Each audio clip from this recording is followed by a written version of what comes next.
നമസ്കാരം. മലയാളി വാർത്തയിലേക്ക് സ്വാഗതം. കനത്ത മഴ തുടരുന്ന സാഹചര്യത്തിൽ കാസർഗോഡ് ജില്ലയിലെ മുഴുവൻ വിദ്യാഭ്യാസ സ്ഥാപനങ്ങൾക്കും ആലപ്പുഴയിലും കോട്ടയത്തും ചിലയിടങ്ങളിലും ജില്ലാ ഭരണകൂടം അവധി പ്രഖ്യാപിച്ചിരിക്കുകയാണ്.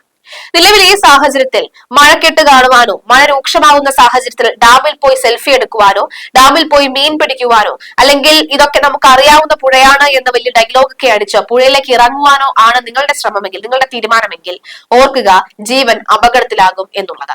കാരണം കുത്തി ഒലിച്ചു വരികയാണ് മഴ. അത് മാത്രമല്ല, പൊടുന്നനെയാണ് നദിയിലൊക്കെ തന്നെ ജലനിരപ്പ് ഉയർന്നത്. അതുകൊണ്ട് തന്നെ ജീവന് തന്നെ ഭീഷണിയാണ്. അവധി ദിവസമായതിനാൽ തന്നെ വീടുകളിൽ തന്നെ സുരക്ഷിതമായി കഴിയണമെന്നും കളക്ടർമാർ പ്രത്യേക നിർദ്ദേശം നൽകിയിട്ടുണ്ട്. കാസർഗോഡ് ജില്ലയിലെ മുഴുവൻ സ്കൂളുകൾ, കോളേജുകൾ, പ്രൊഫഷണൽ കോളേജുകൾ, കേന്ദ്രീയ വിദ്യാലയങ്ങൾ, ട്യൂഷൻ സെന്ററുകൾ, മദ്രസകൾ, അങ്കണവാടികൾ, സ്പെഷ്യൽ ക്ലാസുകൾ എന്നിവ ഉൾപ്പെടെ അവധി ബാധകമാണെന്നാണ് കളക്ടർ അറിയിച്ചിരിക്കുന്നത്. മുൻ നിശ്ചയിച്ച പരീക്ഷകൾക്ക് മാറ്റമില്ല. കനത്ത മഴയെ തുടർന്ന് കുട്ടനാട് താലൂക്ക് പരിധിയിലെ സ്കൂളുകൾക്കും അവധി പ്രഖ്യാപിച്ചിട്ടുണ്ട്.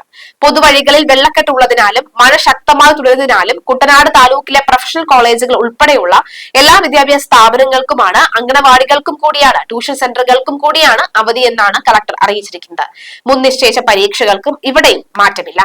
മഴ തുടരുന്ന സാഹചര്യത്തിൽ കോട്ടയം ജില്ലയിലും ദുരിതാശ്വാസ ക്യാമ്പുകൾ പ്രവർത്തിക്കുന്ന വിദ്യാഭ്യാസ സ്ഥാപനങ്ങൾക്കും കിളിരൂർ SNDP HSSനും ഇന്ന് അവധി പ്രഖ്യാപിച്ചിരിക്കുകയാണ്. കനത്ത മഴ തുടരുന്നതിനാൽ തന്നെ താഴ്ന്ന പ്രദേശങ്ങളിൽ വെള്ളം കയറിയിട്ടുണ്ട്. ജലസുരക്ഷയെ മുൻനിർത്തിയാണ് അവധിയെയും കളക്ടർ അറിയിച്ചിട്ടുണ്ട്. കളക്ടറോട് ജില്ലയിൽ കനത്ത മഴ തുടരുന്നതിനാൽ തന്നെ താഴ്ന്ന പ്രദേശങ്ങളിൽ വെള്ളം കയറുന്നുമുണ്ട്. പ്രധാന നദികൾ കരകവിഞ്ഞൊഴുകുന്നതായും ദേശീയപാതയിലെ ചില ഭാഗങ്ങളിൽ മണ്ണിടിച്ചിലും റിപ്പോർട്ട് ചെയ്യുന്നുണ്ട്. ശക്തമായ മഴ തുടരുന്ന സാഹചര്യത്തിൽ ജില്ലാ ഭരണകൂടം സുരക്ഷാ മുൻകരുതലുകൾ ശക്തമാക്കി. വെള്ളരിക്കുണ്ട് താലൂക്കിലെ മാലോത്ത് വില്ലേജ് വെസ്റ്റ് എളമേരി പഞ്ചായത്തിലെ പറമ്പ ഗവൺമെന്റ് സ്കൂളിലും വെസ്റ്റ് എളേരി വില്ലേജിലെ കോട്ടമല MGUP സ്കൂളിലും ക്യാമ്പുകൾ ആരംഭിച്ചിട്ടുണ്ട്. പറമ്പ ഗവൺമെന്റ് LPS സ്കൂളിൽ ക്യാമ്പ് നിലവിൽ 44 പേരാണ് ഉള്ളത്. ഇതിൽ 24 പുരുഷന്മാരും 20 സ്ത്രീകളുമാണ് ഉള്ളത്. 2 ഗർഭിണികളുമുണ്ട്. 60 വയസ്സിന് മുകളിലുള്ള 7 പേരും ഇവിടെയുണ്ട്. 5 വയസ്സ് താഴെയുള്ള 2 കുട്ടികളും ഉൾപ്പെടെ 7 കുട്ടികളാണ് ഇവിടെ ഉള്ളത് എന്നാണ് അറിയാൻ സാധിക്കുന്നത്. വെസ്റ്റ് എളേരി വില്ലേജിൽ MGM-UPS കോട്ടമലയിൽ ആരംഭിച്ച ക്യാമ്പിൽ അന്തേവാസികൾ 17 പേര്, ആണുങ്ങളും 9 സ്ത്രീകളും 8 കുട്ടികളും 1 ഗർഭിണി എന്നിവരാണ്. എങ്ങനെയാണ് ഒരു കണക്ക് പുറത്തു വരുന്നത്? മറ്റു താലൂക്കുകളിൽ താഴ്ന്ന പ്രദേശങ്ങളിൽ വെള്ളക്കെട്ട് ഭീഷണിയുള്ള കുടുംബങ്ങൾ ബന്ധുവീട്ടുകളിലേക്ക് മാറി താമസിക്കുന്നുണ്ട്. അതിശക്തമായ മഴ തുടരുന്ന സാഹചര്യത്തിൽ രൂക്ഷമായ മണ്ണിടിച്ചിലിന്റെ സാധ്യത പരിഗണിച്ച് ചേർക്കള ബെവിജ ഭാഗത്തുള്ള ദേശീയപാത NH66 വാഹന ഗതാഗതം താൽക്കാലികമായി നിരോധിക്കുന്നതായി ജില്ലാ ദുരന്ത നിവാരണ അതോറിറ്റി തീരുമാനിച്ചിട്ടുണ്ട്. ഈ പ്രദേശത്ത് നിരവധി ചെറിയ മണ്ണിടിച്ചിലുകൾ ഇതിനോടകം തന്നെ റിപ്പോർട്ട് ചെയ്തിട്ടുമുണ്ട്. കേന്ദ്ര കാലാവസ്ഥാ വകുപ്പിന്റെ മുന്നറിയിപ്പും സ്ഥലം സന്ദർശിച്ച് പരിശോധന നടത്തുകയും അടിസ്ഥാനമാക്കി കൂടുതൽ അപകടങ്ങൾ ഒഴിവാക്കുന്നതിനായാണ് ഈ മുൻകരുതൽ നടപടികൾ ഉള്ളത്.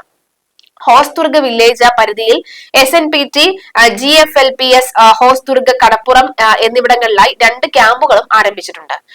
അതുപോലെ തന്നെ കട്ടിക്കാൽ ഭാഗത്ത് നിന്ന് 5 കുടുംബത്തിൽ നിന്നുള്ള 14 പേരെ SNPTയിലും മിനപ്പീസ് കടപ്പുറം, അതുപോലെ തന്നെ സുനാമി കോളനി ബല്ലക്കടപ്പുറം എന്നിവിടങ്ങളിൽ നിന്നുള്ള 3 കുടുംബങ്ങളിൽ നിന്നുള്ള 7 പേരെയും GFLPS ഹൊസ്ദുർഗ് കടപ്പുറത്തുമാണ് മാറ്റി പാർപ്പിച്ചിട്ടുള്ളത്. അപകടകരമായ രീതിയിൽ ജലനിരപ്പ് ഉയർന്നതിനെ തുടർന്ന് ജലസേചന വകുപ്പ്, കേന്ദ്ര ജല കമ്മീഷനും നദികളിൽ ജാഗ്രത നിർദ്ദേശം പ്രഖ്യാപിച്ചിട്ടുണ്ട്. മുന്നറിയിപ്പിന്റെ ഭാഗമായി റെഡ്, ഓറഞ്ച്, യെല്ലോ മുന്നറിയിപ്പുകളാണ് നൽകിയിട്ടുള്ളത്. നദികളിൽ ഇറങ്ങുവാനോ മുറിച്ച് കടക്കുവാനോ പാടില്ല. തീരത്തോട് ചേർന്ന് താമസിക്കുന്നവർ പ്രത്യേക ജാഗ്രത പാലിക്കണം. പ്രളയ സാധ്യതയുള്ള ഇടങ്ങളിൽ നിന്ന് അധികൃതരുടെ നിർദ്ദേശാനുസരണം മാറി താമസിക്കാൻ തയ്യാറാകണമെന്നും ദുരന്ത നിവാരണ അതോറിറ്റി അറിയിച്ചിട്ടുണ്ട്. പത്തനംതിട്ട, മണിമല യെല്ലോ അലേർട്ടാണ്. പത്തനംതിട്ടയിൽ പമ്പയിൽ, അച്ചൻകോവിലും കോന്നിയിലും ഒക്കെ തന്നെ ഇവിടങ്ങളിലൊക്കെ തന്നെ യെല്ലോ അലേർട്ട് നൽകിയിട്ടുണ്ട്. മാത്രമല്ല 3 മരണമാണ് സംസ്ഥാനത്ത് കഴിഞ്ഞ ദിവസം മഴക്കെടുതിയിലും ഉണ്ടായിരിക്കുന്നത്.